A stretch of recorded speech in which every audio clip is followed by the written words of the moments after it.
Charan! Yung susunod pala na gagawin naman is steam na banana cupcake. So, I have banana. Alam niyo naman na paborito to ng aking asawa. So, gagawa natin siya ng banana cupcake.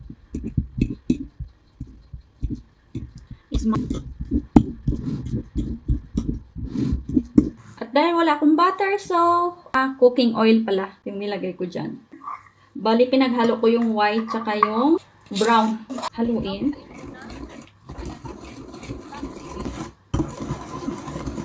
Naglagay pala ako ng 1 egg. Tapos, i-mix lang natin ulit. Yung nilagay ko na harina dito is 1 and 1/2. Halo-haluin.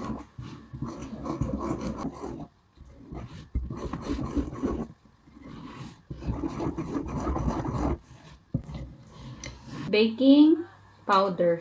Isang sachet is equivalent siya sa 1 tablespoon. Kaya tayo ng asin. So, haluin ulit. Kalimutan kasi.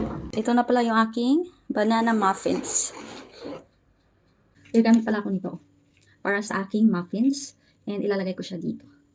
At dahil nga wala akong kuwan, ang tawag dito, scoop. Kutsara yung gagamitin ko.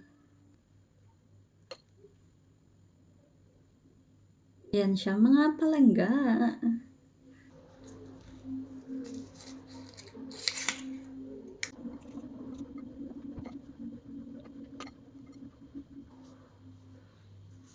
Pala yung aking banana muffins. Bali 12 pieces yan. Tapos may naiwan pa ako dito. Lagay na natin. Bali 6 pieces na.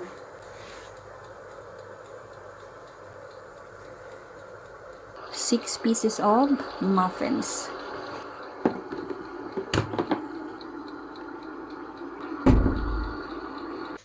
This is the moment of truth. Buksan na natin. Oh, wow. I will show you.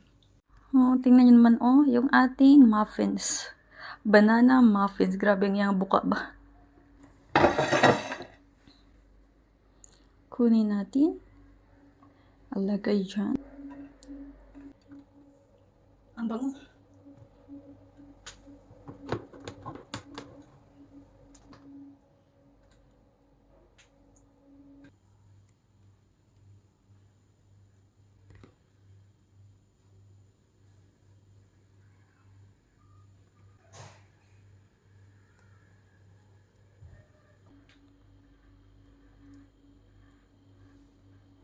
Naman yung second batch, which is nilagyan ko siya ng raisin.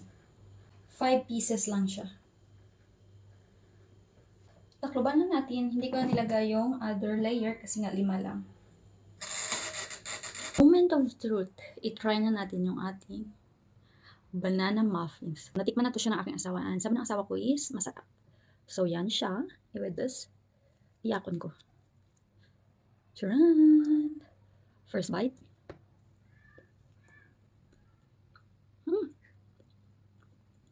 Sarap. Second bite. Ito naman siya, meron siyang raisin. Ito yung raisin. Ang kunti na kasi yung nilagay ko na raisin. So, first bite. First bite na may raisin. Good. Very good.